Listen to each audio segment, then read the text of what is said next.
Welcome to Pause to Go, the podcast that's all about making the most of life's transitions from middle school through menopause. I'm your host, Bree Luck, joining you as we embark on a journey of self-discovery and questionable decisions.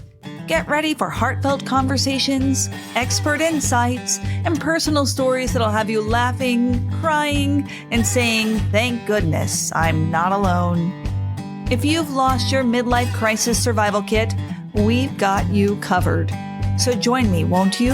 And together we can pause to go. Welcome to Pause to Go. I'm Bree Luck, your host, and today we are going to hear the stories of midlife transformations of Pause to Go listeners. I put out a call a few months ago for people to share their stories of midlife transformation. And the reason is I know how much we need to hear about people like us who do something crazy in midlife or do something transformative in midlife or evolve or grow or change or find something new in midlife. And that's what we got. So today you'll hear stories of personal transformation that I think you'll really, really enjoy. And if you have your own story that you would like to share with us, please do. You can go to the Pause to Go podcast Facebook group and leave us a message, or you can go to the website. I'll link both of these in the show notes, and you can leave us a message there. There's a little tab, and you can leave an audio message on the tab on the website. I love to hear your voice. So thank you for being a part of the Pause to Go community. And let's hear some stories of midlife transformation. Hi, Bree. It's Susan Burke here. I saw your post on Facebook today and thought maybe I would just tell you a little story and you can do whatever you want with it. Life is full of twists and turns. What you make of them is what's important. When I moved to Charlottesville 18 years ago, it was my full intention to spend my retirement acting. Although I'd always wanted to be an actress when I, quote, grew up, it turned out to be an elusive dream. A steady paycheck became more important than pounding the pavement in New York City. So I compromised. I was in advertising during the day and acted in off Broadway theaters at night. But eventually, work became more than an 8-hour day. Acting became less frequent until it disappeared altogether. Jump ahead to retirement. Now, I thought, now I can spend as much time as I want on the stage. And at first, all went well. I performed in 7 plays over the course of 3 years. But then the world literally tilted. It was difficult for me to maintain my balance. Years of searching for a diagnosis finally resulted in learning that I have vestibular malfunction and cerebellar ataxia. Now that's a mouthful. Basically, it's a progressive neurological condition with no cure. But on a scale of 1 to 10, it's not all that bad. I just have to walk carefully. But walking on and off the stage in the dark, no less, is definitely an impossibility. At the same time as this life-changing realization, I lost the man in my life. So I bit the bullet and went to a therapist. She was lovely and remarked that I seemed to be very good at using my brain to assess my situation, but perhaps not as capable of feeling my emotions with my heart. Not sure of how to accomplish that, I began writing poetry, then many memoirs of my life, and printed them up for my family and friends. I became engrossed in writing, which led to taking classes to learn how to do it well. That led me to writing my first novel, The Witness, a murder mystery, courtroom drama, and story about reincarnation, all rolled up into one. That book took 4 years to complete and was published when I was 78. The next one, The Traveler, only took 1 year. It's about a kidnapping, a courtroom trial, and out-of-body and near-death experiences. Both have been published on Amazon. Now, at 80, I'm nearly finished with the third mind-out-of-body book, The Message, which is about after-death communication. My health condition necessitated a major detour in my life. However, I have found more joy, satisfaction, and delight in writing than I would have ever found otherwise. In addition, I've learned a tremendous amount about spiritualism and the possibility of an afterlife. That's not something I'd ever given any credence to before, but now, after 6 years of research, it's difficult to deny that there may be something to it after all. Opening up the door to that possibility has resulted in profound changes in how I see the world. If I may say so, I've become a slightly better person, more interested in how I can help others while I'm here. Currently, I'm spending time with senior citizens, helping them to experiment with writing. They seem to be enjoying it, as do I. I love that Susan found a way to move through challenges using her creativity to really make deeper discoveries. So inspirational. Next up is Matthew, who made friends with his shadow self in midlife. Here's Matthew. Hello, my name is Matthew Reynolds, and I'm a culture creator. And I'd like to share what midlife transformation really solidified my authenticity in the world, and that is becoming friends with my shadow. Shadow to me is something that was created out of the indoctrinations by the status quo and dominant culture that was always feeding me these lies and half truths about how I should be in the world, who I should be in the world, how I should react and respond to other people in the world. And a lot of times it fed on the idea of self-worth being negative, that I'm not worthy of this, that I'm coming from a place of scarcity or coming from a place of unknowing that my truth and my authenticity was worthy of being in existence in this world.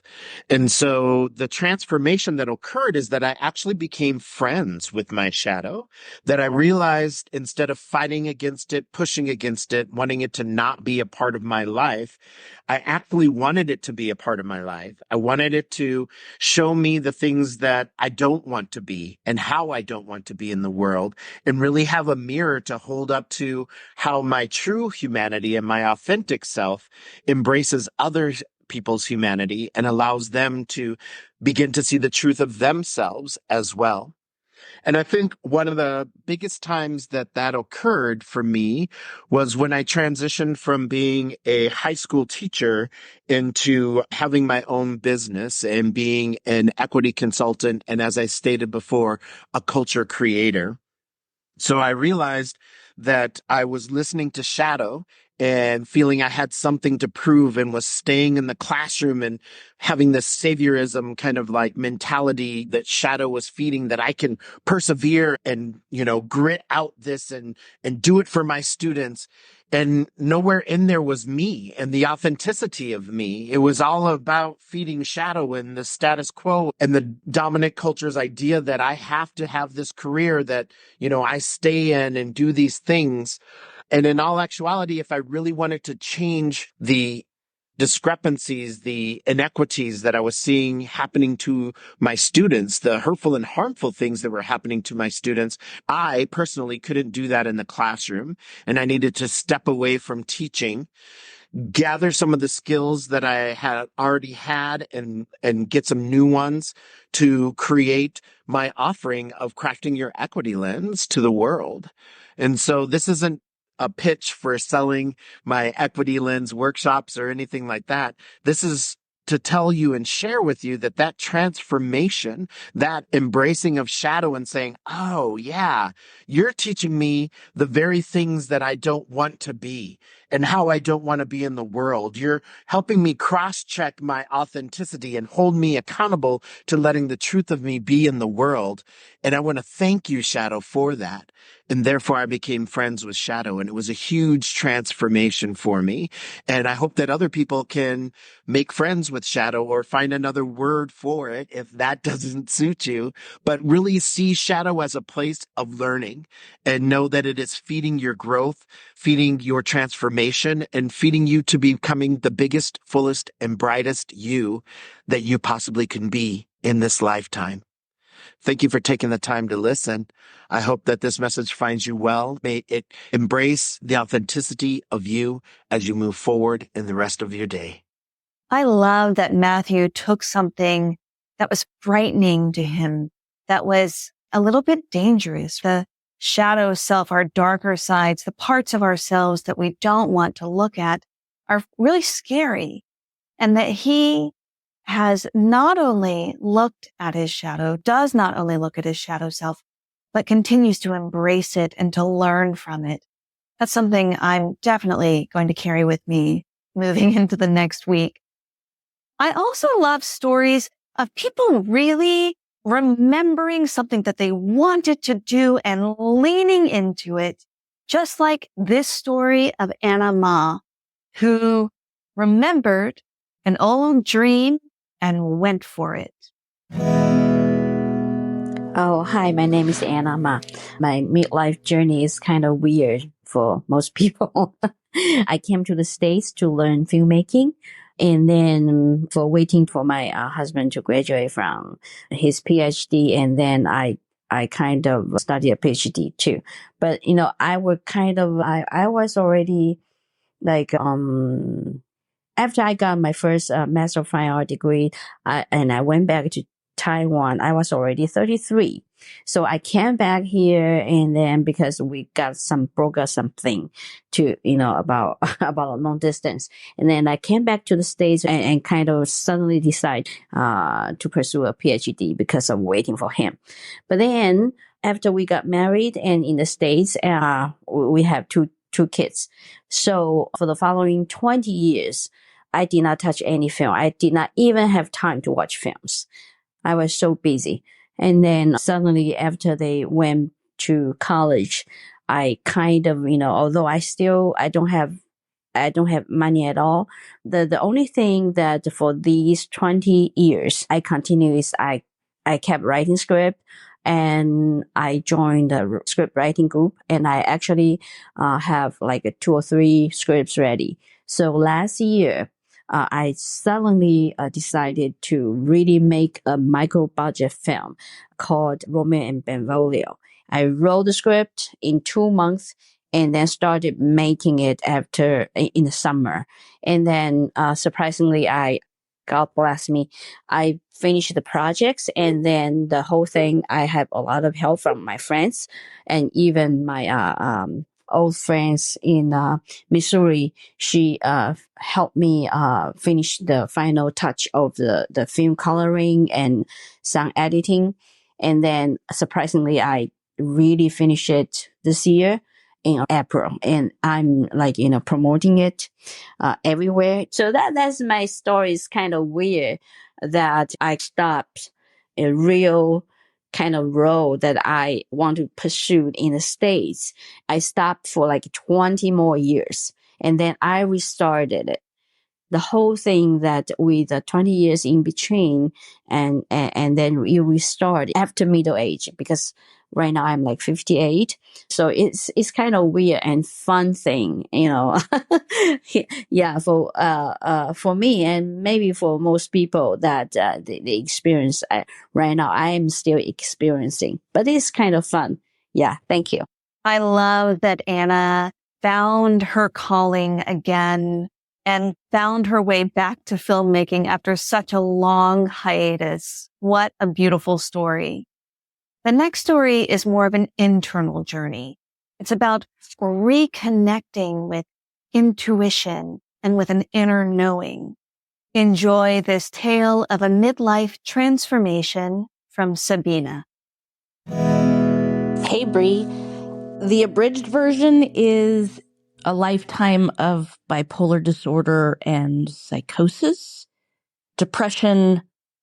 When my mom died in 2013, it was the beginning of a spiritual awakening. And then 3 years later, everything fell away. My relationship with my dad became incredibly toxic. And I woke up one day, I kicked out an abusive boyfriend, I gave up alcohol, and I came off psychotropic meds I'd been on for 14 years.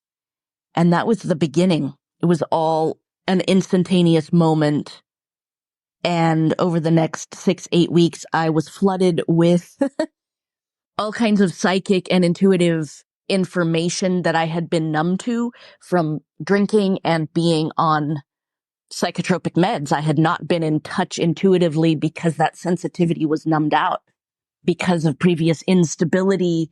But suddenly I reframed it and I no longer needed to be numbed out to create stability for myself. And it's been a learning journey in understanding my intuitive abilities and how to use them to help other people and healing really deep, profound layers, a complete disconnect from everything that I had known and loved before. I was a jockey and horses were my life for 45 years. And all of a sudden that passion just dissipated and I was sent in a completely new direction. And I'm still in the process, but so much has been revealed and anchoring of talents I didn't know I had. And that's really, it's incredibly liberating, releasing beliefs and conditioning that I had been really trapped by or that I had caged myself by. And it's an incredibly liberating experience.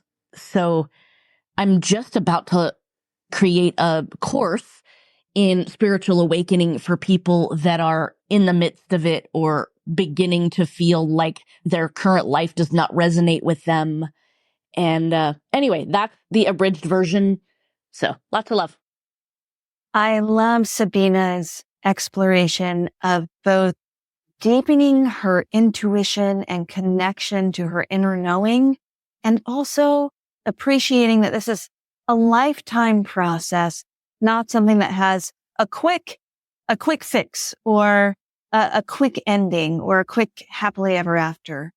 The next story also includes career transformations and a deep inner knowing, maybe metaphysical knowing, although this knowing comes from the father of our storyteller. This is a story from James. Hey Bree, this is James Sanford. From 1997 to 2009, I was working at the Gazette, and I was originally a staff writer, and then I got moved up to special section editor, and I was a film critic. I was doing a lot of entertainment writing, interviewing a lot of celebrities, that kind of thing. And in 2009, I took a buyout because it was quite obvious that things were getting pretty dicey in the newspaper world. So I was offered a very lucrative buyout package, and I took it and went to Martha's Vineyard and lived for 3.5 months and basically gathered material and wrote a book and that sort of thing. But after I tried to get back into journalism in 2010, I started to realize just how terrible the market was. And I wound up accepting a job that was at like 40% of my previous salary. And things were very, very tough. I eventually found a better position, but it was just a 1-year contract and they had the option to renew. So even if I wanted to stick around, there was no guarantee. So I was really in a predicament and I didn't know exactly what I was going to do. And I was extremely fortunate after I was searching around for a while. I was approached by a guy from Alamo Drafthouse. They were about to open in Kalamazoo, close to where I lived. And he interviewed me for a position at the theater. And then I had a few more phone interviews and Google Hangout and a breakfast meeting with the vice president of operations. And then I was flown to Austin, where I got 10 more interviews with people. They were very, very particular about what they wanted. But finally, after 3.5 months of interviews with various people, I did get the job as a creative manager at Alamo. And basically, completely overhauled my career. It was very interesting because I had been in theater management back in the late 80s up to the mid 90s with various companies. And I had done a lot in terms of promotion. I'd won some national contests with film promotions. But when the opportunity to get into journalism came along, I said, oh, that's cool. So I did that. And I never thought I would return to theater management. One of the interesting things that I look back on now, my father, when I was going through like the worst time of my job search back in 2010, said, I keep having this vision that you're working in a theater, but it's a different kind of movie theater. It's like, it's hard to describe. And I was just, oh my gosh, Dad, give it a break. I'm never going back to theater management again. And he passed away almost 1 year to the date of when I accepted the offer from Alamo. And so he did not see my transition to Alamo. But it was so funny when I first set foot in an Alamo. I said, I wonder if this is what Dad was having visions of, because it was certainly a different kind of operation.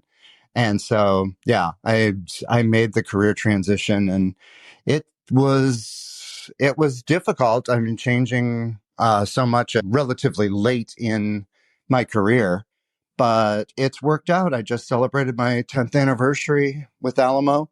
I love that story of James' father having the vision of him working in a different kind of movie theater. I think that's just so cool.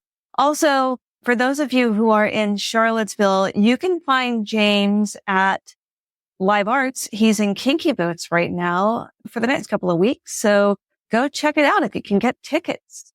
He does both movie theaters and stage theaters. Next up is my cousin Betsy. And Betsy is just wonderful at helping us reframe some of the negative narratives around aging. I think you'll really enjoy what she has to say about moving into the next phase of life. Hey, Bree, it's your cousin Betsy. I'm really intrigued by your recent social media posts about midlife and midlife crises, and I've been peripherally following them for a few weeks now. But I don't see aging as a crisis. I see it as an opportunity, especially for women. As I stand with my back to my youthful days, I only see freedom ahead of me.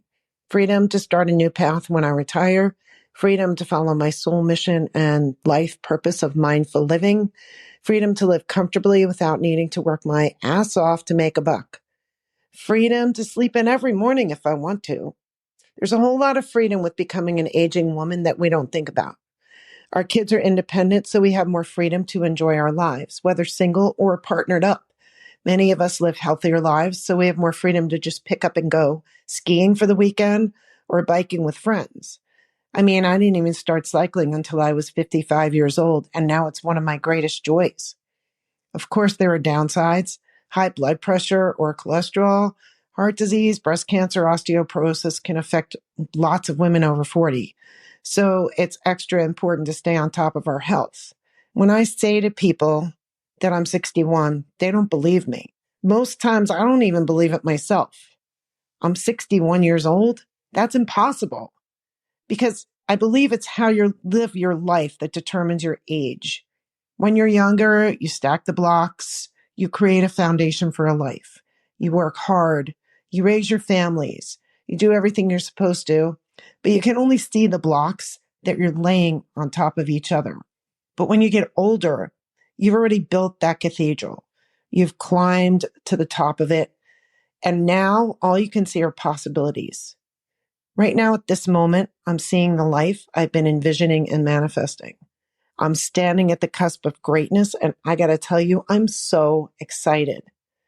I have a year and a half before I can retire from teaching, and then my life becomes my own. Believe it when you hear a life begins at 50, because for empowered women who've laid the groundwork, it absolutely does. Thanks for asking our opinion. I'm really happy to give you mine. Love you. Betsy is such a badass, taking up cycling at age 55. I can't wait to find what I'm going to do at 55, but I know this, I'm going to call Betsy when I hit my first roadblock because she really knows the way through. What a positive mindset. Sometimes though, we come to an age and we realize that we have to grapple with some of the things that didn't go so well. Our final story today is about a person who knows that love and compassion are the way to move through, even when life has gotten very, very complicated. Hi, Bree. I have a story of resilience. I'm 50 and I'm divorced twice. But my last divorce was extremely traumatic for me and my entire family. And I guess my story is the other side, the story in the light instead of the darkness, and how I feel and know in my soul that the more sadness you feel, if you can just keep going on, if you can keep connecting with yourself and loved ones around you, and tending yourself and loved ones around you, and looking for the little things in life every day that make you feel good inside, you can get to the other side. My divorce made me take a hard look at who I am and the good and the bad and the good parts of me. I'm a super empathetic person. I love people. I'm super optimistic about people. I tend to always see the good in you. And if I can't find the good, I'm immediately looking for why the bad is there. And those qualities led me to choose a person as a romantic partner that was really harmful to me and my family and my children. And make a choice in life that puts your children in harm's way. I think we all as mothers know that that's one of the worst feelings you can feel. I kept saying to my friends, well, at least my kids don't, my kid doesn't have cancer. My kids don't have cancer. But I kind of felt like I had made choices that had put an emotional cancer in them, not by anything I had done, but by the choice I had made in a partner. So it was ugly. And it was the lowest of lows for me, and I hope for my lifetime. But what I learned in the end was I am such a better person now for it. I am incredibly strong. I have no doubt that I can take whatever life has to give me. I can take it. I'm ready. And I am able to experience joy to a deeper and higher level than I ever have in my life. I can see the light every day in something. You had to fight for it. I had to fight for it. And therefore, I really appreciate it. And so for everybody out there who's suffering in some way, I know it sounds cliche, but it's really true that on the other side, there is a silver lining. Or like a tree, there's an old saying out there about a sadness being the roots of the tree and happiness being its canopy, and that the two are always in balance. And I think that's so true. And it's a beautiful metaphor because the canopy goes up into the light and the roots go down into the dark. And we know that we need both in life, or there's always going to be both. And don't be afraid. You can get back into the light. You just have to keep going.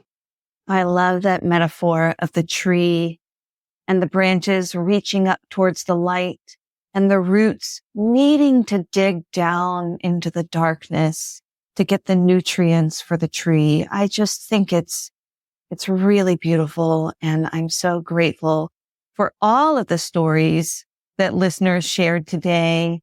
I'm so grateful for you. And if you got something out of this episode, please share it with a friend.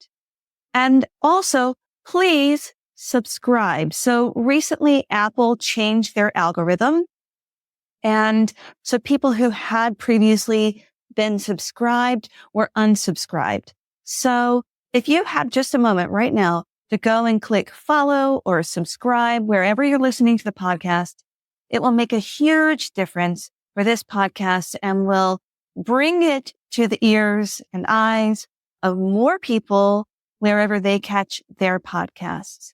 Thank you so much for pausing to go with me today, and I'll see you next week. Thank you for listening to the Pause to Go podcast. Special thanks to Codebase Co-working and WTJU Radio for their support. This has been an Awkward Sage production.